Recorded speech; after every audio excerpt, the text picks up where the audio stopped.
त्यांचे विचार ऐकण्यासाठी आपण सगळेजण इथे जमलोय. तर प्रमुख अतिथी कॅप्टन सुधीर नाफडे यांना विनंती करते, आपण आपलं मनोगत मांडावं.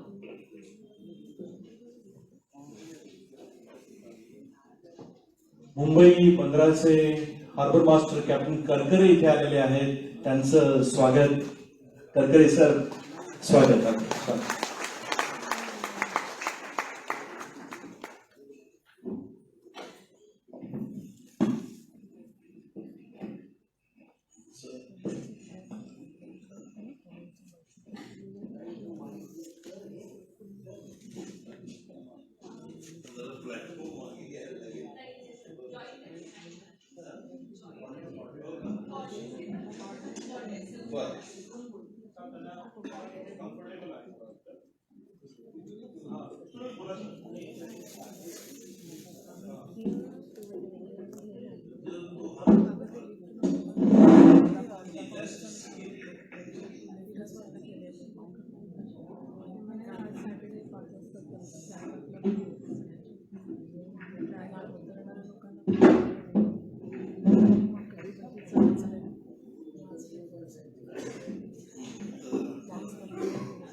नमस्कार. आजच्या कार्यक्रमाचे अध्यक्ष श्री अशोक बागवेजी, व्यासपीठावरील सर्व मान्यवर, अशोक कौशल इनामदार, अरुण म्हात्रेजी, अशोक मुळेजी, विशू माने, माझे मित्र वैभव दळवीचा परिवार, श्रीमती कीर्ती दळवी, अप्पा दळवी, वैभव दळवींच्या मातोश्री, वैभव दळवींच्या मावशी. आज कार्यक्रमाला जी हजर राहिलेली माणसं आहेत, त्या माणसांची उपस्थिती मला फार आज महत्वाची वाटते.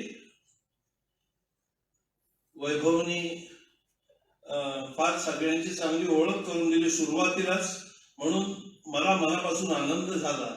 वैभवचं ज्या शाळेत शिक्षण झालं त्या शाळेच्या मुख्याध्यापिका आज इथे आपल्यामध्ये आहेत आणि मराठी शिकवणाऱ्या शिक्षिका पण आहेत. हे फार आनंदाची गोष्ट आहे माझ्या मते. एखाद्या शिक्षिकेला आपला विद्यार्थी मोठा झालेला बघण्याचं भाग्य लाभणं हे फार मोठी आनंदाची ठेव असते आणि आपण आनंदाची देवाणघेवाण करण्याकरता जमलेलो आहोत असं मी समजतो. सर्व इतर जण जी या कार्यक्रम आणि हे पुस्तक प्रकाशन करण्यात ज्यांचं योगदान झालंय त्या सगळ्यांचं मी मनापासून अभिनंदन करतो. श्रीराम नरसुळे, विजयराज बोधनकर, श्री नंदन जोशी, त्यांचं मी मनापासून अभिनंदन करतो. बरेच अन्य मान्यवर माणसं आले तिथे. आताच कॅप्टन करकऱ्यांचा उल्लेख झाला, कॅप्टन दातारांचा उल्लेख झाला. कॅप्टन दातार हे वैभवचे नौकानयनातले प्रशिक्षक. त्यामुळे ह्या सगळ्यांची जी उपस्थिती आहे ती मला फार मनापासून महत्वाची वाटते. वैभवनी मला ज्या पंक्तीत आज बसवलंय त्या पंक्तीत बसण्याची खरं म्हणजे माझी पात्रता नाहीये, कारण ही सगळी अधिकारी माणसं आहेत. ज्या विषयाकरता आपण जमलोय आज त्या विषयासंबंधी अत्यंत अधिकारी माणसं आहेत ही सगळी. आज बऱ्याच वेळेला आपल्याला हा विषय कानावरून जातो की मराठीचं भवितव्य काय. गेल्या 6 महिन्यात माझ्या आयुष्यात 3-4 वेळा अशोक बागवेजींचं भाषण ऐकण्याचं भाग्य मला प्राप्त झालं. मला त्यांनाही सांगायला आवडेल आणि आपल्या सर्वांनाही मनापासून सांगायला आवडेल की लवकरच मला 80 वर्ष आयुष्याची पूर्ण होऊन 81वं वर्ष लागणार आहे आणि परमेश्वराकडे आणि परमेश्वराकडे मी प्रार्थना करून परमेश्वर जर मला वरद हस्त द्यायला तयार झाला तर मी त्याला असं सांगेन की माझ्या वयाची 8 आणि 1 वर्ष ती उलटी करा तुम्ही आणि मला बागवे सरांच्या वर्गात जाऊन बसू दे आणि मराठी प्रमुख विषय घेऊन मला पदवी मिळो वगैरे न मिळो परंतु त्यांची भाषणं ऐकत राहण्याचं भाग्य मला मिळेल. आपण सर्वजण ज्येष्ठ मंडळी इथे बसलेली आहात आणि आपल्या घरात लहान कुटुंब पुढची पिढी वाढतीये आणि अशा प्रकारचे प्रश्न तुमच्या मनात निश्चित उद्भवत असणार असं मी समजतो. त्याच्यावर तोडगा काय हे मी आपल्याला सादर केला. अरुण म्हात्रेजींबद्दलही तेच. आता वैभवनी बरंच अरुण म्हात्रेंचं मनापासून कौतुक केलं. अरुण म्हात्रेंचा माझा सुद्धा स्नेह बऱ्याच वर्षांचा आहे. त्यांची भाषणं मी आतापर्यंत बऱ्याच वेळा ऐकत आलोय. मी एक मराठीचा वाचक होण्याचा माझा प्रयत्न होत आलेला आहे. त्या संबंधात आज मी तुमच्या समोर मी उभा आहे आणि हा बहुमान मला वैभवनी दिलेला आहे. या पंक्तीत बसण्याची पात्रता नसताना पण एखादा रसिक वाचक त्याच्या प्रतिक्रिया काय असू शकतात या संबंधात थोडेसे माझे विचार तुमच्या पुढे मांडण्याचा माझा प्रयत्न आहे. तो आपण थोडासा त्यातली बेरीज वजाबाकी करून आपण स्वीकार करावा अशी माझी आपल्या सगळ्यांना विनंती आहे. अशोक मुळ्यांनी आपला आत्ता छान भाषण केलं. त्याच्यात त्यांच्या प्रकाशनाचा सगळा इतिहास आला. माझे मित्र वैभव यांनी मला हे पुस्तक कालच हातात दिलं आणि मी ते पुस्तक चाळलं. त्यांनी अर्थात मला उशिरा पुस्तक दिलं ह्याच्याबद्दल माझी तक्रार नाही, परंतु त्यांच्या ज्या ज्या कविता त्यांना स्फुरत असत त्या कवितांचा बऱ्याच कवितांचा पहिला वाचक मी असे, कारण ते कविता मला व्हॉट्सअपनी पाठवत असत. हे आपुलकीची अभिव्यक्ती आहे. त्या आपुलकीच्या अभिव्यक्तीपोटीच मला वैभवने आज ह्या पंक्तीत बसवलंय. तर सांगायचा मुख्य मुद्दा असा की त्यातला एक तपशील माझ्या लक्षात आला. तो म्हणजे अशोक मुळ्यांनी या पुस्तकाची किंमत मला न विचारता छापली आहे. अर्थात त्यांचा माझा काही एवढा घनिष्ठ परिचय नाही की त्यांनी माझा सल्ला घ्यावा. वैभवनी सांगितलं की मी nautical adviser to the government of India वगैरे होतो. अहो, त्यांनी या पुस्तकाची किंमत कल्पनातीत ठेवलेली आहे. 145 रुपये. अहो, या पुस्तकाची किंमत बागवे सरांचं पाठच्या पानावरचे विचार आणि सुरुवातीला अरुण म्हात्रेंचं मनोगत कवितेविषयी आणि वैभवच्या कवितांविषयी हे जे लेख आहेत, म्हणजे अरुण म्हात्रेंचं तर चांगलं लांबलचक प्रस्तावना आहे कविता संग्रहाला. ज्याला कवितेकडे कवीच्या मनाचा शोध घ्यायचा आहे, कवीच्या मनात कुठले विषय चिंतनात येतात, कवीच्या कुठल्या परंपरेत हा कवी बसतो. ज्ञानेश्वरांपासून आता वैभवनी इतक्या छान ज्ञानेश्वरांच्या ओवी आपल्या उद्धृत केल्या आपल्या सगळ्यांना. मला फार मनापासून बरं वाटलं. वैभव त्या कवितांच्या बऱ्याच चुली आपल्या इतिहासाच्या वाङ्मयी इतिहासाच्या गेल्या 700-800 वर्षाच्या काळात निर्माण झाल्या बऱ्याच चुली. त्यातल्या कुठल्याच चुलीत हा कवी बसतो असा काहीसा अभ्यासाचा दृष्टिकोन माझ्यासारख्या एखाद्या रसिक वाचकाच्या मनात असतो. सांगायचा मुद्दा असा की आज मी जो तुमच्या पुढे उभा आहे ती माझी एक खंत व्यक्त करण्याकरता उभा आहे. ही वस्तुस्थिती आहे. तुम्हाला वाटेल काय खंत, इतका आनंदी सोहळा वैभवने आखलेला आहे, इतकी सगळी मान्यवर माणसं समोर आहेत, मग या माणसाची व्यथा काय सध्या आज. तर माझी व्यथा अशी आहे काही प्रमाणात वैभवने आता ती तुम्हाला सांगितली आणि मला माहीतही नव्हतं. ही जी कविता आहे त्यातली कोण लागतो रे तुझा, कोण लागतो रे तुझा, ही जी कविता आहे आणि या कवितेची पार्श्वभूमी त्यांनी सांगितली. सियाचन या युद्धभूमीवर लढणारे जे आपले सैनिक आहेत, आपले जे देशबांधव आहेत,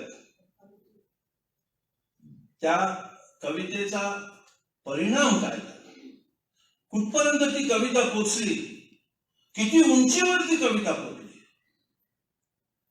ह्या दृष्टीने माझी खंत मला तुमच्या पुढे मांडायची आहे. ती अशी की गणवेशधारी सेवा, ज्याला आपण म्हणतो इंग्रजीमध्ये युनिफॉर्म सर्व्हिसेस, वैभव प्रमाणे मी पण एका गणवेशधारी सेवेतला माणूस आहे. जशी 15-16 वर्ष वैभवची सागरावर गेलेली आहेत, तशीच माझी 15-16 वर्ष गेलेली आहेत आणि त्याच्यानंतरचा गेले 50-60 वर्षांचा माझा सगळा कालावधी या जहाजांच्या संदर्भात गेलेला. आज मी एका परीने त्या जहाजांच्या, त्या सागराच्या सेवेत आहे, वयाच्या 80व्या वर्षी. तर त्यातला ही जी माझी खंत आहे की जेवढ्या प्रमाणात वैभवची ही कविता ज्या उंचीवर गेली, physical height as well as to the heights of men's minds, तशा प्रकारचं संस्कृती, सागरी संस्कृती, सैनिकी संस्कृती ही कितपत आपल्या देशाच्या आम समाजात कितपत पाझरलेली आहे, हा प्रश्न आहे. ही याबद्दलची ही माझी व्यथा आहे.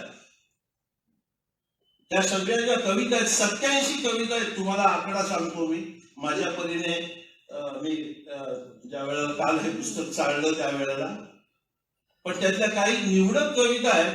त्या काही निवडक कवितांबद्दल या संदर्भात मी सांगणार आहे. त्यांची 15-16 वर्ष त्यांनी आता वर्णन केलं की त्या शिस्तबद्ध चौकटीत 24 तास हे आमचे कॅप्टन दातर आमच्या वैभवला फार जहाजावर कामात ठेवत असत, अजिबात आराम देत नसत.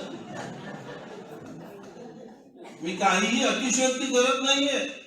तिकडून ते कॅप्टन करकरे बसलेले ते पण दुजोरा देतील माझ्या म्हणण्याला. आवडीच्या विषयाला माणसाला वेळ देता येत नाही अशा शिस्तीच्या चौकटीत या गणवेशधारी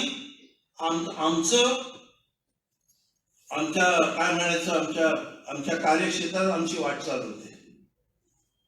हा फार महत्वाचा मुद्दा आहे माझ्या मते की गणवेशधारी सेवा, सैनिकी सेवा, सागरी सेवा, वायुदलातल्या लोकांची सेवा, सैनिक तुमच्या नेव्ही, इंडियन नेव्ही मधली सेवा, ह्याचा आम समाजात, भारतीय समाजात कितपत पाझर झालेला आहे. ह्या तुमच्या ठाणे नगरीत, पुण्याच्या बाहेर असलेल्या नॅशनल डिफेन्स अकॅडमीमध्ये किती मुलं जातात, किती पालक आपल्या मुलांना तू डॉक्टर हो, तू इंजिनियर हो, तू अमेरिकेला जायची तयारी कर, तू IT प्रोफेशनल हो, अमुक तमुक. मी त्याच्यात जास्त जात नाही. सध्या कॉमर्सला जातात, फायनान्स एक्सपर्ट्स होतात, they get into fund managing situations. तरुण पिढीच्या महत्वाकांक्षांना आपण योग्य आकार देतोय का? आपल्या राष्ट्राचा भविष्यकाळ लक्षात घेता. मला राजकारणात शिरायचं नाहीये. मी एक साधा प्रश्न आपल्या पुढे मांडतोय की पुण्याची नॅशनल डिफेन्स अकॅडमी आहे, त्याच्यामध्ये आपल्या ठाण्यातले किती मुलं जातात दरवर्षी? ह्याचं आत्मपरीक्षण सगळ्यांनी करावं. आणि सगळ्यांनी करावं म्हणजे तुम्ही तर करावंच, परंतु आपल्या देशाने करावं असं माझं म्हणणं आहे. ही माझी खंत आहे. आणि ही जी खंत त्याच्या पोटी वैभवच्या ज्या कविता मी वाचल्या त्यातल्या एक 2-4 माझे त्याबद्दलचे विचार मी तुम्हाला तुमच्या पुढे मांडतो. कारण माझ्या कार्यक्षेत्रात वैभवची जी वाटचाल झालेली आहे, त्याचा जो सागर प्रवास झालेला आहे, बराच मोठा कालावधी त्याचा गेलेला आहे, वेगवेगळे अनुभव त्यांनी घेतलेले आहेत, त्या सगळ्या वातावरणाचा आणि त्या सगळ्या अनुभवाचं प्रतिबिंब या कविता संग्रहात किती पडलंय ह्याचा मी शोध घेण्याचा प्रयत्न केला. आणि मला अत्यंत आनंद वाटतो तुम्हाला सांगायला की वैभवने काही काही ज्या कविता लिहिलेल्या आहेत त्या कविता म्हणजे इतक्या अस्सल नाविकी आहेत, अस्सल व्यापारी नौदलीय आहेत.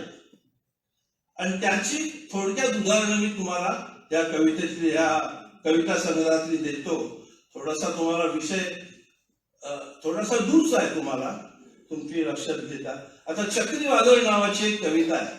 आता चक्रीवादळाचा अनुभव आपण सगळेच घेतो. मागच्या वर्षी अलिबागला मोठं चक्रीवादळ घेऊन गेलं, परंतु जी नौका जपानहून अमेरिकेला निघालेली आहे आणि ती चक्रीवादळात सापडते आणि त्यावेळेला त्या नौकेवर काय वातावरण निर्माण होतं, ती नौका सहज तरून जाते का त्या चक्रीवादळाच्या मधून, की चक्रीवादळात ती सापडते आणि तिचं बरेच मोठ्या प्रमाणावर नुकसान होऊ शकतं, लोकांना इजा होऊ शकतात, जी जहाजं बुडू शकतात वगैरे वगैरे, जिथे रोजच जीवाशी खेळ असतो.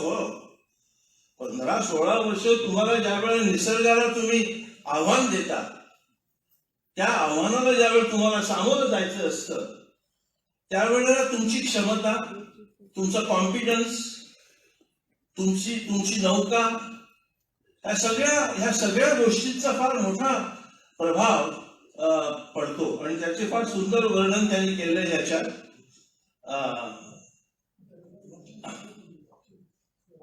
त्यांना मला वाटतं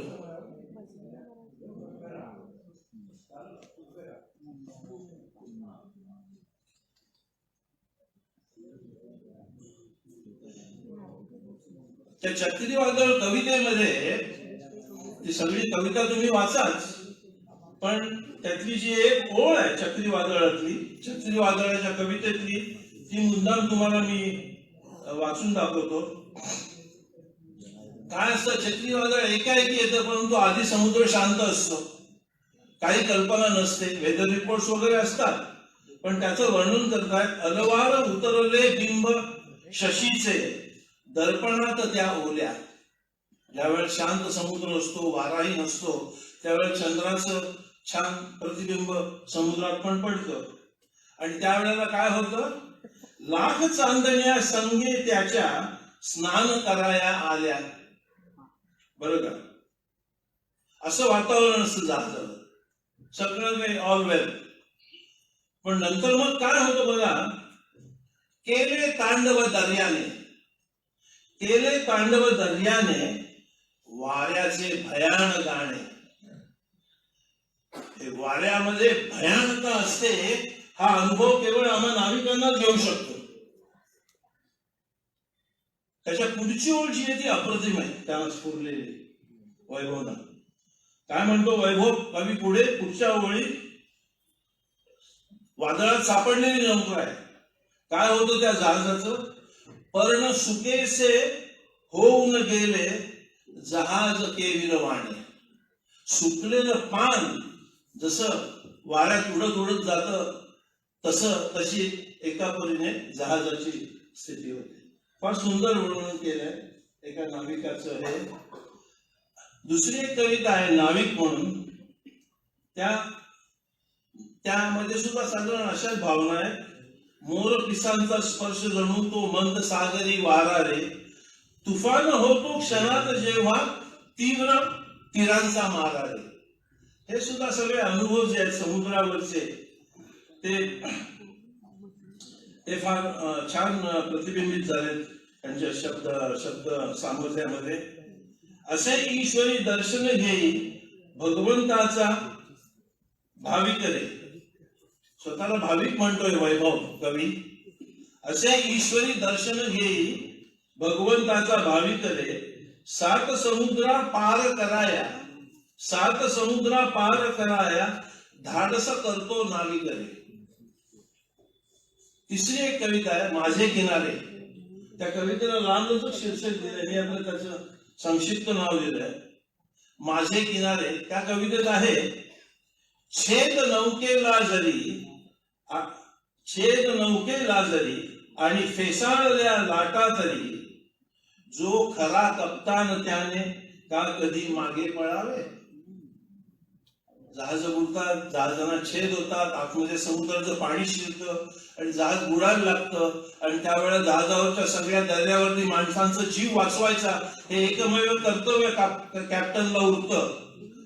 त्यावेळी तो कॅप्टनला धीर देण्यासाठी किंवा जो धीरोदत्त माणूस असतो जहाजावरचा कॅप्टन, म्हणजे त्याने का मागे पळावं असं वैभव म्हणतो या कवितेत.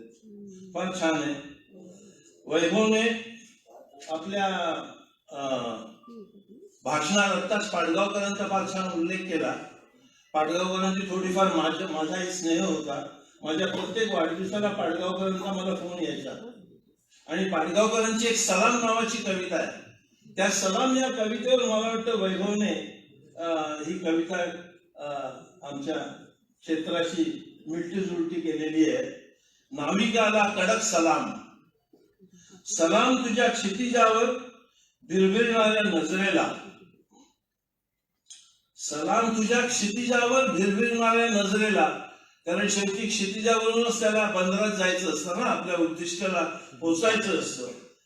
आणि त्याच्या पुढची जी ओळ आहे ती फार अप्रतिम ओळ आहे आम्हा नाविकांच्या दृष्टिकोनातून.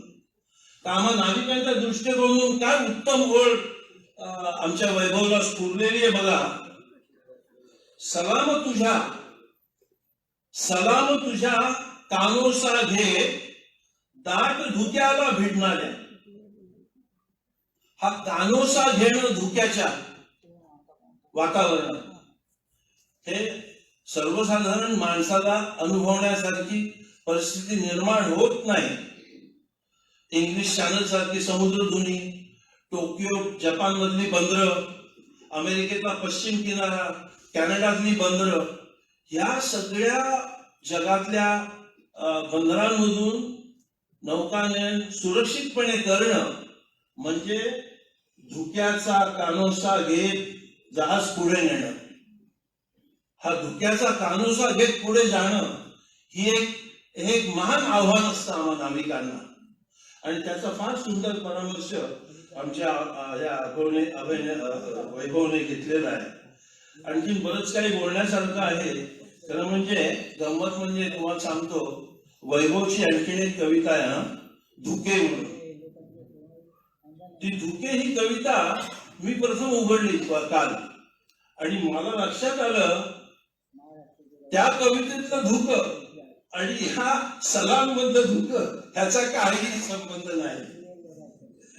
प्रत्येक पुरुषाच्या मनात महिलेच्या सौंदर्याबद्दल एक कल्पनाचित्र असतं, आणि ते कल्पनाचित्र कधी सरकतं आपल्या अंतःचक्षुसमोर, आणि कधी डोळ्यासमोर येतं, आणि कधी कधी प्रत्यक्षात पण भेट घडते. हे अंतःचक्षुसमोर धुक्यासारखं जे वातावरण महिलेच्या सौंदर्याबाबत घडतं, त्याचं वर्णन वैभवने त्या कवितेत केलेलं आहे. त्यामुळे ती कविता वाचल्यानंतर त्याने अक्षरशः माझी मधली दांडी घेतली, खरं सांगायचं म्हणजे. तर हे थोडेफार माझे विचार मी तुम्हाला वैभवच्या कवितेबद्दल सांगण्याचा प्रयत्न केला. मला एक त्यांनी आता आपल्या भाषणात फार सुंदर ज्ञानेश्वरीतली ओवी सादर केली, आणि मी असं म्हणेन की आपल्या भगवद्गीतेत किती श्लोकांमध्ये सागराचा उल्लेख आहे. सहज मी उत्सुकतेपणे मी बघितलं, तर मुद्दाम मी तुम्हाला सांगू इच्छितो की आपल्या भगवद्गीतेत 4 ठिकाणी समुद्राचा उल्लेख आहे. दुसऱ्या अध्यायात 17वा श्लोक बघा, सांख्य योगातला, त्याच्यात सागराचा उल्लेख आहे. तो श्लोक वाचण्याची तसदी मी घेत नाही. 4थ्या अध्यायात 36वा श्लोक बघा, दुसऱ्या अध्यायातला 17वा श्लोक, 4थ्या अध्यायातला 36वा श्लोक, 10व्या अध्यायातला 24वा श्लोक, सरसाम अस्मि सागरः, आणि 12व्या अध्यायातला 7वा श्लोक, त्याच्यात पण सागराचे उल्लेख आहे. आणि सागराचेच केवळ हे उल्लेख आहेत, पण वैभवच्या कविता उत्तर ध्रुवापर्यंत पोचतात. आमच्या नौकानयन क्षेत्रात उत्तर ध्रुव ताऱ्याला अनन्यसाधारण महत्व आहे. त्याच्यात मी जास्त शिरत नाही, पण मला परत तुमच्या सगळ्यांचं लक्ष ज्ञानेश्वरीशी वेधायचं आहे. ते असं की ज्ञानेश्वरी तुम्हाला सगळ्यांना माहिती आहे 9,000 ओव्या आहेत 700 श्लोकांच्या.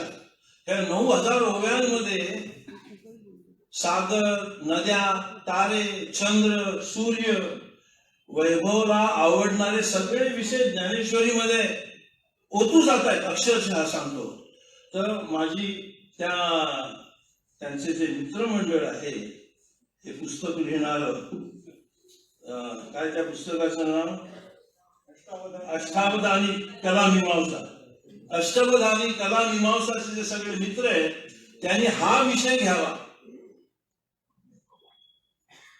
सागराचे संदर्भ, तुमचे जे चिंतनाचे विषय, हे सगळे चिंतनाचे विषय तुमचे, असं मी समजतो. हे चिंतनाचे विषय ज्ञानेश्वरीमध्ये कसे प्रतिबिंबित झालेले आहेत ते एकत्र करा आणि त्याच्यावर एक पुस्तक काढा. ते प्रथम मी खरेदी करतो. धन्यवाद.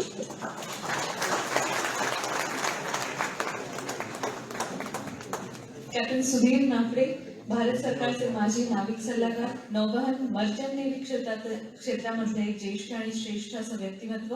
ग्रेट ईस्टर्न या जहाज कंपनीमध्ये 14 वर्ष त्यांनी मर्चंट नेव्ही अधिकारी म्हणून समुद्रावर सेवा केली आहे. त्यानंतर 16 वर्ष मालदीव शिपिंग या कंपनीमध्ये जहाज व्यवस्थापन क्षेत्रामध्ये जबाबदारीच्या सुप्रिटेंडेंट या पदी सेवा कार्य केले.